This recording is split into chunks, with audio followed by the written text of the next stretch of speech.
Bismillahirrahmanirrahim. Assalamualaikum warahmatullahi wabarakatuh. Alhamdulillahirrabbilalamin. Semoga kita semua selalu dalam keadaan sehat. Baik, pada pertemuan ini Bapak akan membahas tentang manajemen pemasaran secara umum. Topik-topik apa saja yang akan dibahas dalam mata kuliah ini akan kita bahas di pertemuan yang kedua ini. Baik, berbicara tentang pemasaran itu sesungguhnya adalah kegiatan yang selalu ada di sekitar kita ya. Kalau kita lihat mulai dari barang-barang yang ada di sekitar kita, misalkan seperti laptop ini. Laptop ini bisa hadir sampai di sini. Ini kan karena kerja keras para pemasar yang ada ya. Khususnya ini merek laptop Lenovo itu hasil kerja keras para tim pemasar yang ada di Lenovo sana. Bagaimana mereka menciptakan promosi-promosi yang kemudian pada akhirnya menarik minat konsumen dan pada akhirnya membeli. Kemudian HP yang kita miliki, semua itu adalah buah dari proses pemasaran sehingga pada akhirnya produk tersebut bisa laku terjual gitu ya. Nah, tujuan utama dari proses pemasaran itu tidak lain adalah agar produknya laku terjual. Itu ya tujuan utama dari manajemen pemasaran. Nah, diharapkan tetapi tidak hanya sampai di situ ya. Bagaimana proses pemasaran tersebut tidak hanya menjual produk sampai pada akhirnya laku, tetapi juga bagaimana pemasaran tersebut bisa merubah yang awalnya sekedar konsumen yang hanya beli sekali dua kali kemudian dirubah menjadi seorang pelanggan, di mana pelanggan ini akan terus berbelanja ke sana, besoknya ke sana lagi dan seterusnya. Bahkan dia bisa merekomendasikan kepada orang lain ya tanpa perlu disuruh oleh perusahaannya. Artinya kalau ada teman yang nanya, kira-kira beli makanan yang enak tuh di mana? Beli di sini aja. Itu secara tidak langsung dia sudah menjadi tim marketing juga dari perusahaan tanpa perlu disuruh ya. Ya, itulah seorang pelanggan ya. Nah, manajemen pemasaran ini salah satu fokus utamanya adalah tidak hanya membuat produk laku dijual, tetapi juga bagaimana membuat konsumen tersebut loyal kepada perusahaan. Sehingga apa? Sehingga nantinya perusahaan hanya tinggal mempersiapkan barang-barangnya saja, jasanya, dan udah tinggal nunggu dibeli produk-produknya ya. Tidak perlu lagi melakukan kegiatan-kegiatan pemasaran yang memakan banyak biaya ya. Karena tadi itu pelanggannya sudah menjadi pelanggan yang setia ya. Baik, kita mulai masuk kepada pengertiannya. Jadi pemasaran itu sendiri adalah seni menjual produk ya. Jadi kalau ada yang bertanya pemasaran itu apa, sederhananya adalah pemasaran itu seni menjual produk. Jadi segala kegiatan yang dilakukan oleh perusahaan dalam rangka menjual produknya agar laku dibeli itu adalah pemasaran ya. Dan setiap perusahaan pasti melakukan ini ya. Dan di setiap perusahaan pula pasti ada satu bagian khusus, departemen khusus yang memang menangani masalah pemasaran ini, di mana departemen ini akan selalu berusaha bagaimana caranya agar produknya laku terjual ya.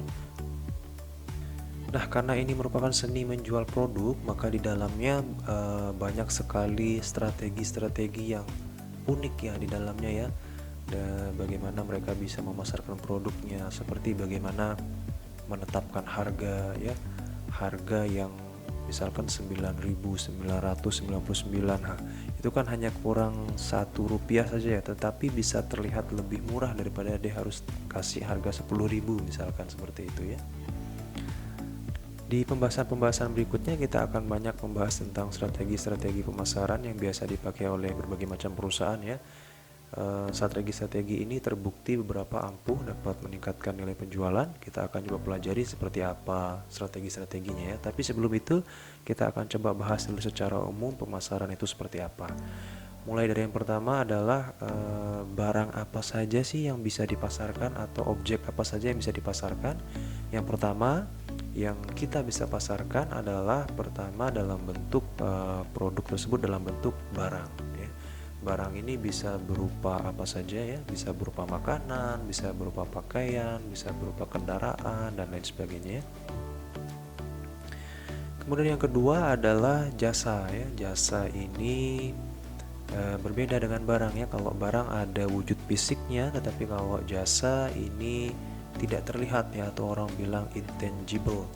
Contoh jasa itu banyak ya, mulai dari jasa transportasi seperti ojek online, jasa potong rambut barbershop, jasa pijet ya, refleksi, urut, kemudian jasa cleaning service, bersih-bersih, jasa wedding organizer, jasa apa lagi, dan banyak banget ya jasa-jasa yang lainnya ya. Nah, dewasa ini belakangan ini banyak sekali perusahaan yang fokus pada bidang jasa ya. Mereka beranggapan bahwa jasa ini penjualannya relatif lebih murah. Lebih murah maksudnya gimana? Seperti contohnya tadi taksi online ya. Ketika seorang konsumen membutuhkan alat transportasi, kalau orang menjual barang, menjual mobil, tentu harganya bisa ratusan juta. Nah, yang dia jual adalah jasa untuk transportasinya. Jadi konsumen nggak perlu harus beli mobil ratusan juta, tapi cukup buka aplikasi, dia bisa diantar dari satu tempat ke tempat lain menggunakan mobil yang cukup baik gitu ya. Jadi yang dijual adalah jasanya gitu. Kemudian jasa-jasa yang lain juga cukup banyak ya. Misalkan kalau yang sekarang karena musim pandemi ya, termasuk jenis-jenis jasa yang lain, misalkan jasa di bidang kesehatan yaitu dokter ya. Dokter juga termasuk ke dalam jasa. Termasuk juga pengacara sendiri juga jasa ya. Selain itu bisa juga kita jual dalam bentuk experience atau pengalaman ya. Pengalaman ini banyak contohnya, misalkan apa ya, pengalaman nonton konser musik ya, baik secara virtual maupun secara langsung, pengalaman berinteraksi dengan hewan di kebun binatang gitu kan. Kalau kita pergi ke kebun binatang kan yang dijual bukan binatangnya gitu ya, tetapi experience-nya, pengalaman kita bertemu dengan gajah, dengan jerapah, dengan dan lain sebagainya ya. Kemudian pengalaman snorkeling ya, snorkeling di laut, lihat ikan-ikan dan segala macamnya. Itu kan ikan-ikannya nggak dijual gitu, tapi pengalaman kita nyelam di dasar laut ya, nggak di dasar laut sih, di permukaan laut gitu ya. Kemudian pengalaman naik gunung, bahkan gunungnya nggak dijual, tapi pengalaman naik gunungnya. Kemudian kalau ke daerah Sembalun itu pengalaman petik stroberi, itu banyak dijual sekarang ya. Jadi yang dijual memang benar yang dijual stroberinya ya, tetapi yang sesungguhnya mereka jual adalah pengalaman memetik stroberi itu ya. Karena kalau sekedar stroberi kan kita bisa beli di supermarket ya, beli stroberi paling harga berapa sudah gitu, tapi ada yang lebih menarik daripada sekedar membeli stroberi, yaitu memetik langsung dari kebunnya. Pengalaman-pengalaman seperti itu yang dewasa ini sekarang ini banyak diperjualbelikan. Nah, pertanyaannya kemudian adalah pengalaman apa yang sekiranya ada di daerahmu yang bisa dijual. Kemudian selanjutnya yang bisa dipasarkan adalah informasi ya. Jadi informasi sekarang bisa dipasarkan ya. Informasi apa? Informasi banyak hal ya. Informasi tentang data kependudukan ya. Katakan orang-orang Lombok itu lebih banyak laki-laki atau lebih banyak perempuannya, lebih banyak usia remaja atau usia tua, lebih banyak yang bekerja atau yang sekolah dan seterusnya. Itu bisa dijual ya, bisa dipasarkan, termasuk informasi-informasi mendetail seperti termasuk informasi-informasi mendetail terkait dengan ini ya, apa, pilkada. Jadi ketika mau pemilihan kepala daerah gitu ya, lembaga-lembaga survei itu bisa memasarkan jasa informasinya. Jadi dia menawarkan bahwa kami akan mensurvei daerah tertentu untuk melihat kira-kira potensi daripada calon si A ini itu cukup tinggi enggak potensi kemenangan di pilkadanya. Itu bisa dipasarkan informasi seperti itu. Kemudian selain informasi ada banyak hal ya, termasuk data bisa dijual tuh seperti data historis pembelian konsumen, itu bisa dijual. Jadi konsumen yang ada di Mataram itu kebanyakan kalau belanja ke supermarket itu belanjanya produk apa. Nah, data-data seperti itu biasanya oleh beberapa pihak bisa dipasarkan, bisa diperjualbelikan gitu ya. Untuk kepentingan apa? Tentu saja untuk kepentingan perusahaan ya, dalam misalkan kalau produk minyak goreng merek tertentu apa sih yang paling banyak dibeli oleh masyarakat yang ada di Lombok, maka di waktu-waktu berikutnya produsen tersebut dapat menawarkan merek minyak goreng dengan merek tertentu yang memang paling banyak laku tadi. Kira-kira seperti itu. Baik, itu dia tadi beberapa hal yang dapat kita pasarkan ya. Ternyata pengalaman juga bisa dijual ya, tidak hanya barang dan jasa tetapi juga experience, termasuk experience pengalaman ketika kita jalan-jalan ya, mungkin naik banana boat dan lain sebagainya ya. Itu pengalaman-pengalaman yang belakangan ini marak dijual gitu ya. Baik, kemudian kita masuk kepada konsep dasar manajemen pemasaran ya. Jadi manajemen pemasaran itu memiliki konsep dasar dalam ilmu manajemennya. Setidaknya ilmu manajemen pemasaran itu terdiri dari dua hal. Yang pertama adalah cari tahu, dan kemudian yang kedua kasih tahu.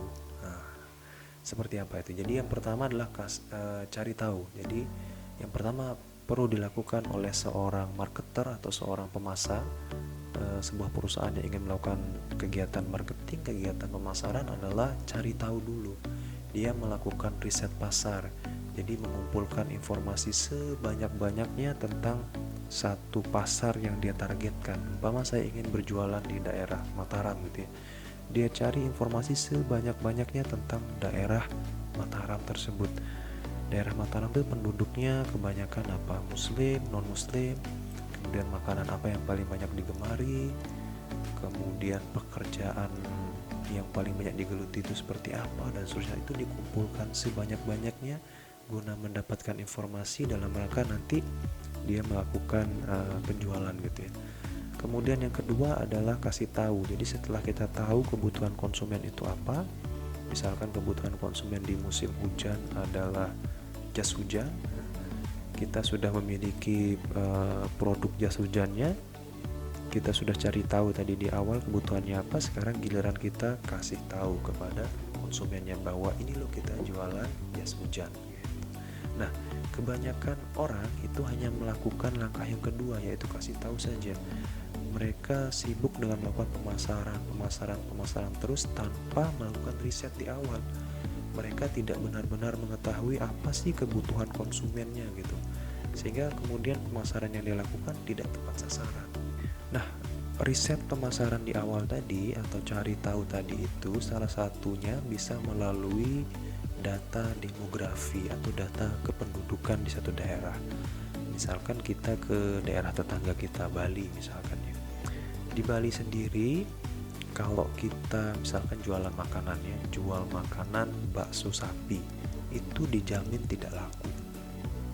Kira-kira kenapa? Alasannya adalah karena orang Bali itu tidak makan sapi. Ya, mereka tidak mengkonsumsi daging sapi ya, karena bagi kepercayaan mereka menghargai sapi tersebut sehingga tidak mengkonsumsinya gitu ya. Nah, kalau kita kemudian jual bakso yang daging sapi ya jelas nggak laku di sana. Maka yang paling cocok ya kita jual bakso ikan atau bakso ayam gitu ya. Artinya apa? Artinya ketika kita ingin jualan di satu daerah, penting bagi kita memahami karakteristik atau data kependudukan di daerah tersebut. Kita harus tahu ini penduduknya mayoritas Hindu. Umat Hindu itu seperti apa sih? Nggak makan sapi, berarti seperti itu. Kira-kira seperti itu ya. Nah, yang kita bisa baca juga bahwa di beberapa daerah di Pulau Bali itu memang ada kampung-kampung muslimnya ya. Beberapa muslim juga tinggal di Bali ya. Nah, kita perlu melihat nih kebutuhan umat muslim yang tinggal di sana itu pasti butuh makanan ya. Maka itu membuka warung muslim di Bali itu cukup prospek ya, cukup menjanjikan ya. Karena apa? Karena mereka mensasar atau menargetkan target pasar umat muslim yang ada di sana tersebut. Dan ditambah lagi bahwa warung muslim ini tidak hanya bisa dikonsumsi oleh umat muslim ya, tetapi juga non muslim bisa mengkonsumsi warung makan tersebut gitu. Ditambah lagi karena Bali merupakan daerah pariwisata, banyak wisatawan yang datang. Nah, boleh jadi wisatawan yang datang ini adalah wisatawan muslim, di mana wisatawan muslim ini butuh makan juga. Maka itu ketersediaan akan makanan muslim, warung muslim di sana cukup tinggi permintaannya. Itu dia tadi Bali. Kemudian sekarang bagaimana dengan Lombok? Nah, kira-kira Lombok ini adalah Pulau Seribu Masjid. Nah, kira-kira kebutuhan apa nih yang paling prospek ketika kita mau menjual Pulau Seribu Masjid? Berarti orang banyak ke masjid ya. Orang banyak ke masjid berarti kebutuhannya adalah sendal jepit. Kira-kira seperti itulah ya. Jadi kemungkinan karena mayoritas muslim di Lombok, maka kebutuhan akan pakaian-pakaian syar'i, pakaian-pakaian muslim mungkin akan cukup banyak diminati, cukup banyak dicari ya. Kemudian makanan, mungkin makanan-makanan, karena di Lombok rata-rata suka pedas ya, maka makanan-makanan yang pedas cenderung akan lebih laris kalau dijual di Lombok. Kira-kira seperti itulah bagaimana cara kita menganalisis atau melakukan riset pasar secara sederhana ya. Tentunya riset pasar tersebut bisa dilakukan dengan cara yang lebih expert, dengan cara yang lebih profesional. Salah satunya adalah melalui yang namanya data digital. Nah, pernahkah kita buka marketplace ya? Misal marketplace itu contohnya Shopee, Bukalapak, gitu, tempat jual beli online lah. Misalkan kita buka aplikasi Shopee ya, ketika kita buka aplikasi Shopee, ketika kita mengetikkan di kolom pencarian sana misalkan baju muslim pria misalkan, ketika kita klik, kita ketik, kemudian nanti muncul di baju muslim pria dan seterusnya. Nanti besok kita ketik lagi baju muslim wanita, keluar baju muslim wanita. Nah, apa-apa yang kita ketik ini itu akan terekam ke dalam sistem yang ada di Shopee tersebut, sehingga esok hari ketika kita buka Shopee, maka yang pertama muncul di beranda itu adalah produk-produk baju muslim, baik baju muslim pria maupun wanita. Karena Shopee sudah membaca sistem kita tadi itu, jadi mereka mempromosikan barang berdasarkan apa yang kita cari sebelumnya. Nah, sekarang bayangkan kalau Shopee tersebut mengumpulkan seluruh data para penggunanya yang ada se-Indonesia ini, dikumpulkan jadi satu. Masing-masing user atau pengguna itu mencari produk apa saja sih di kolom pencarian tersebut, itu dikumpulkan jadi satu semua, kemudian di ranking. Jadi orang se-Indonesia ini paling banyak nyari produk apa sih? Katakan produk pertama adalah baju muslim, produk kedua HP, produk ketiga ini dan seterusnya. Nah, produk-produk yang paling banyak dicari itulah kemudian yang paling banyak dipromosikan oleh Shopee. Karena harapannya apa? Harapannya adalah ketika kita mencari produk tertentu, pertama kali kita buka yang muncul itu, jelas kemungkinan untuk kita beli produk itu akan semakin besar. Artinya kemungkinan atau probabilitas barang tersebut dibeli akan meningkat. Nah, itulah peran daripada data digital ya.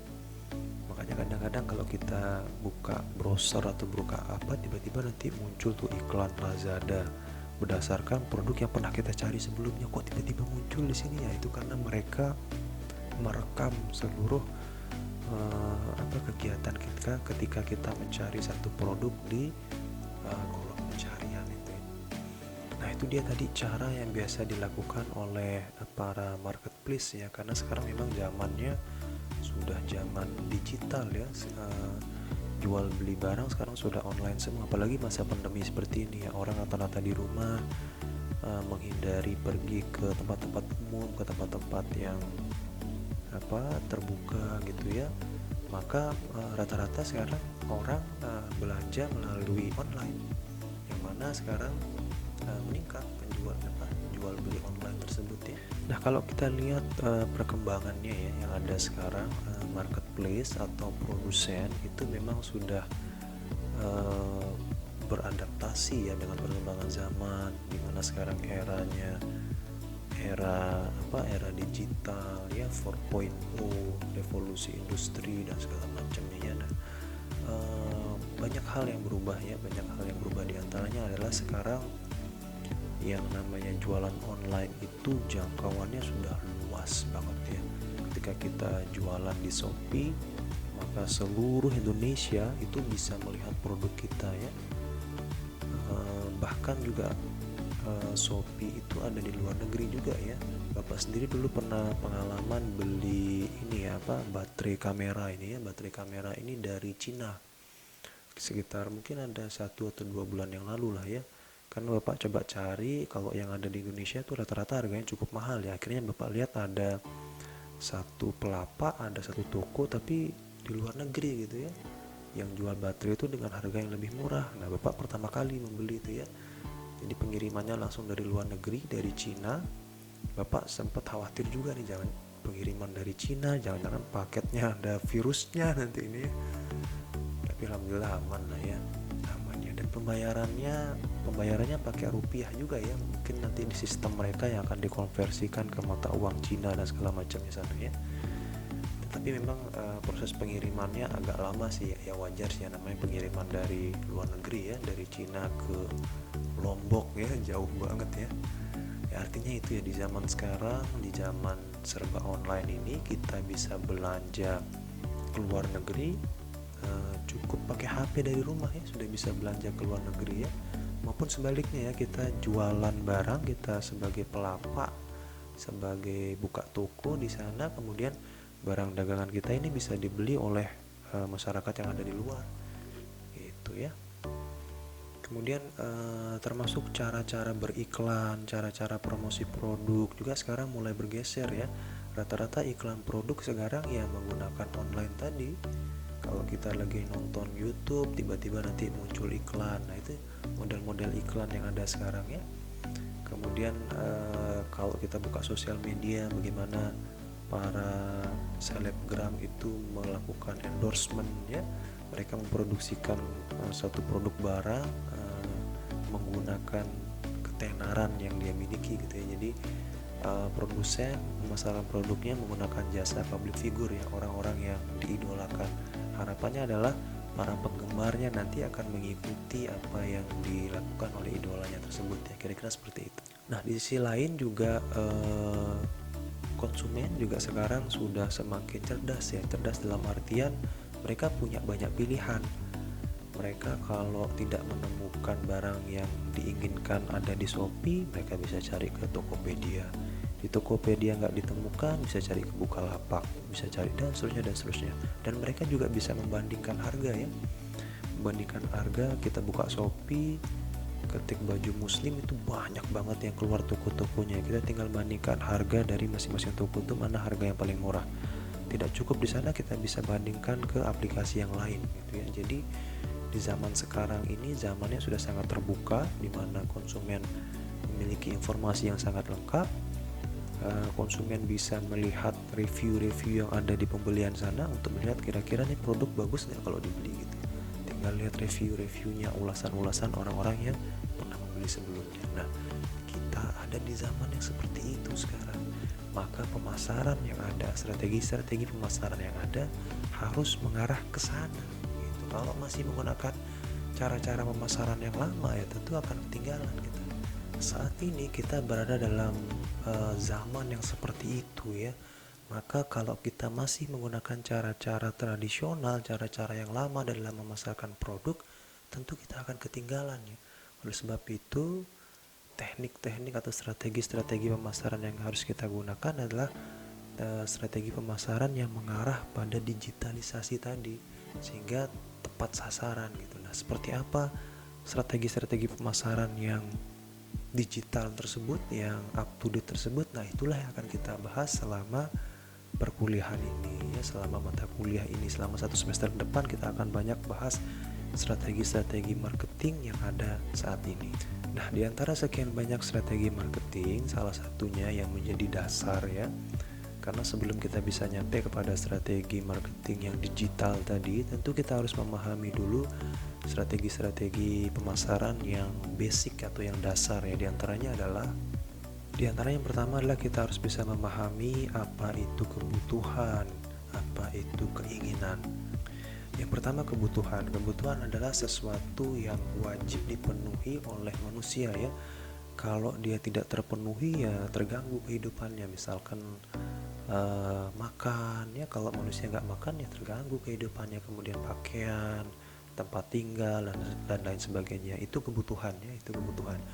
Kemudian keinginan adalah hasrat untuk memuaskan diri sendiri terhadap kebutuhan tadi. Misalkan kalau makan, kebutuhan kita makan ya paling sehari 2 atau 3 kali.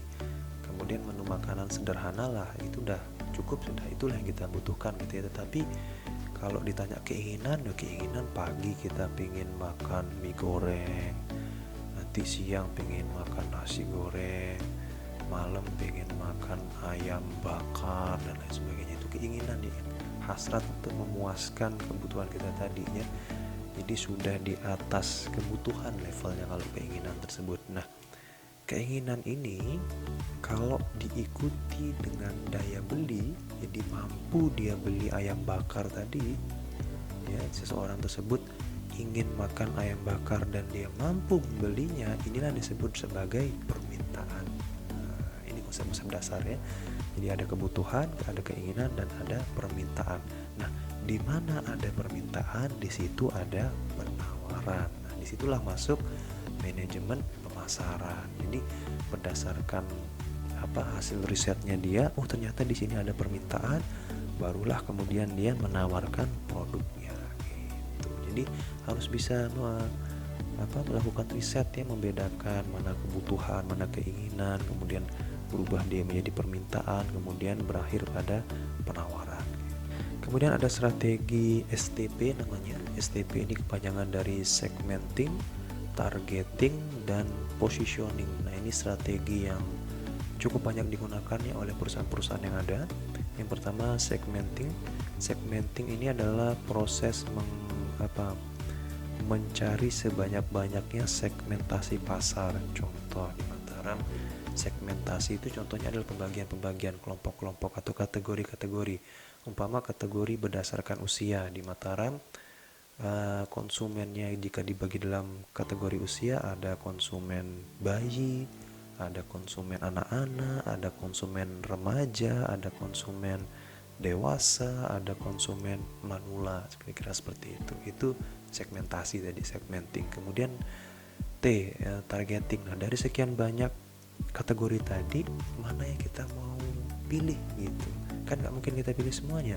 Misalkan kita mau pilih target kategori bayi deh umpama ya, kita pilih kategori bayi, kayaknya bayi belum terlalu banyak dipilih segmentasinya dalam hal fotografi misalkan ya, jadi kita menyediakan jasa fotografi khusus bayi ya, kira-kira seperti itu prosesnya. Mulai dari tadi segmenting, kemudian kita targeting, memilih satu di antara sekian banyak kategori tadi. Kemudian yang terakhir adalah positioning, bagaimana kita menempatkan diri kita atau melakukan proses penawaran, proses marketing tadi di target pasar kita tadi. Bagaimana perusahaan kita membentuk image, menanamkan benak di konsumen terhadap target pasar jasa fotografi bayi tadi. Mungkin kita menawarkan bahwa jasa fotografi kita ini ramah sama anak loh, kita punya tim khusus yang memang bisa menangani anak-anak. Kemudian tim khusus nanti yang dia tuh tahu tingkat kesehatan bayi, jadi bayi nggak boleh kena sinar yang berlebihan, blitznya nggak boleh terlalu keras, atau mungkin studionya harus nyaman dan segala macamnya. Itu kita bentuk di positioning tersebut, yaitu satu paket yang kita tawarkan kepada konsumen. Jadi mulai dari menganalisis segmentasi pasarnya apa saja, kemudian memilih salah satunya dan melakukan kegiatan pemasaran tadi atau positioning tersebut ya. Kemudian strategi selanjutnya kita bisa bermain pada sisi kualitas dan kuantitas. Nah, untuk perusahaan-perusahaan yang melakukan kegiatan pemasaran itu ada level-levelnya, mulai dari level basic. Yang pertama, biasanya perusahaan itu akan menawarkan produk yang murah dengan kualitas yang ya standar lah gitu ya, ini biasanya dilakukan oleh perusahaan di level-level pertama ya, baru-baru beroperasional lah ya. Rata-rata mereka menawarkan produk yang harganya murah, kemudian kualitasnya biasa aja gitu ya, dengan harapan mereka bisa mendapatkan kuantitas penjualan yang cukup banyak gitu ya. Kemudian masuk ke level yang kedua. Level kedua perusahaan sudah mulai profesional, di mana mereka sudah mulai membuat produk-produk yang berkualitas ya. Jadi kalau tadi produknya kualitasnya biasa aja, sekarang kualitasnya mulai ditingkatkan. Tentu saja produk yang kualitasnya baik akan disertai dengan harga yang sedikit lebih mahal. Nah, disinilah kemudian peran pemasaran tersebut. Bagaimana pemasaran harus bisa membuat produk yang kualitasnya baik dengan harga mahal ini juga laku di pasaran gitu ya. Cukup banyak pembelinya, kuantitas penjualannya tinggi. Nah, bagaimana peran manajemen pemasaran di sana gitu ya. Kemudian nanti masuk ke fase berikutnya, di mana perusahaan mulai punya pelanggan ya, mulai punya konsumen yang tetap belanja di kesana. Mereka punya pelanggan setia yang akan selalu berbelanja. Jadi perusahaan atau produsen akan mulai memperhatikan yang namanya relationship marketing. Jadi pemasaran yang memperhatikan hubungan antara produsen dengan konsumennya. Jadi benar-benar diperhatikan. Jadi tidak hanya sekedar saya jual barang, kamu beli barang, selesai, nggak sampai seperti itu ya. Tetapi mereka menjalin hubungan. Ya, hubungannya seperti apa? Misalkan konsumen-konsumen atau pelanggan-pelanggan itu dibuatkan kartu anggota. Jadi barang siapa yang kepesertaan keanggotaannya tersebut sudah nyampe 5 tahun dengan total pembelian minimum berapa, nanti akan dapat cashback tertentu, akan dapat hadiah, akan dapat penghargaan, sehingga orang-orang merasa, oh, saya dengan menjadi pelanggan di satu toko ini mendapatkan banyak keuntungan loh, mendapatkan banyak benefit, kesetiaan saya ini dihargai loh, kira-kira seperti itu ya. Itu sudah masuk kepada level yang namanya relationship marketing. Kemudian di level paling atas nantinya level marketing yang cukup tinggi, di mana perusahaan akan membangun satu jaringan holistik ya, tidak hanya antara produsen kepada konsumennya, tetapi juga dengan suppliernya ya. Nanti mereka membangun anak-anak perusahaan, yang mana anak-anak perusahaan itu dibangun dalam rangka memperkuat induk perusahaannya. Contohnya misalkan kayak Shopee. Shopee itu kan selama ini hanya sebagai tempat orang atau perantara lah, boleh dibilang gitu ya, jual beli online. Ada toko-toko yang jualan, kemudian dia taruh barang-barangnya di Shopee, nanti ada pembeli yang mau datang belanja, udah seperti itu ya. Kemudian pengirimannya menggunakan ekspedisi dari luar, seperti ekspedisi ada JNE, kemudian ada JNT dan seterusnya ya. Nah, belakangan ini Shopee mulai bikin ekspedisi sendiri, yaitu namanya Shopee Standar. Jadi kalau bagi kalian yang pernah belanja di Shopee belakangan ini, itu ada pilihan kurir baru atau ekspedisi pengiriman baru, yaitu namanya Shopee Standar. Nah, biasanya ini ada gratis ongkirnya juga ya. Nah, ini salah satu langkah sebenarnya yang dilakukan oleh Shopee agar perputaran uang itu terjadi di dalam perusahaannya sendiri. Kalau tadi dia kerjasama dengan perusahaan lain, ekspedisi lain, maka uangnya bakal mengalir ke sana. Tapi ketika dia bikin anak perusahaan sendiri di bidang ekspedisi, ya keuntungannya itu akan kembali ke dia lagi. Jadi di sini untung, balik ke sini untung lagi, jadi double untungnya gitu ya. Nah, ini salah satu strategi bagaimana mereka membentuk jaringan pemasaran. Jadi sudah nggak hanya sekedar produsen dan konsumen lagi, tetapi ada anak-anak perusahaannya yang siap membantu usahanya, kira-kira seperti itu. Kemudian strategi yang selanjutnya ada namanya pemasaran internal ya, dimana pemasaran internal ini maksudnya adalah bahwa seluruh orang atau seluruh karyawan yang ada di satu perusahaan itu harus bisa menjadi tim pemasaran juga, yang mana mereka akan berusaha untuk bisa menjual produk yang ada di perusahaannya. Sebagai contoh misalkan, kalau di perusahaan misalkan ya, di bioskop lah, misalkan di bioskop itu kan menampilkan film-film yang terbaru ya.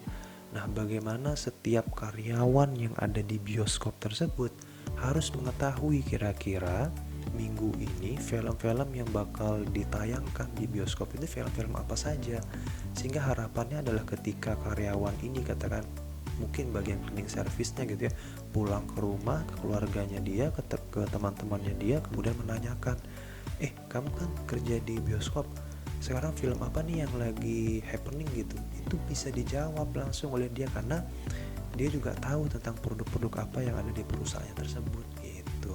Jadi harapannya pemasaran internalnya adalah seluruh karyawan yang ada di suatu perusahaan itu menjadi tim pemasaran, baik cleaning service-nya, baik bagian administrasinya, kasirnya, semuanya itu tahu tentang film-film apa yang bakal disetel di minggu tersebut gitu ya.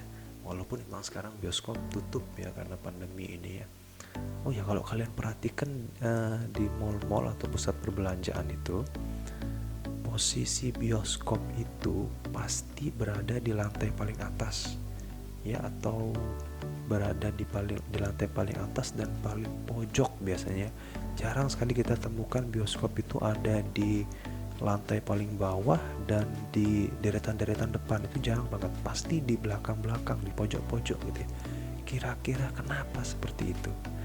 Apakah ini merupakan trik pemasaran atau kebetulan aja seperti itu? Nah, ini akan kita bahas di pertemuan berikutnya.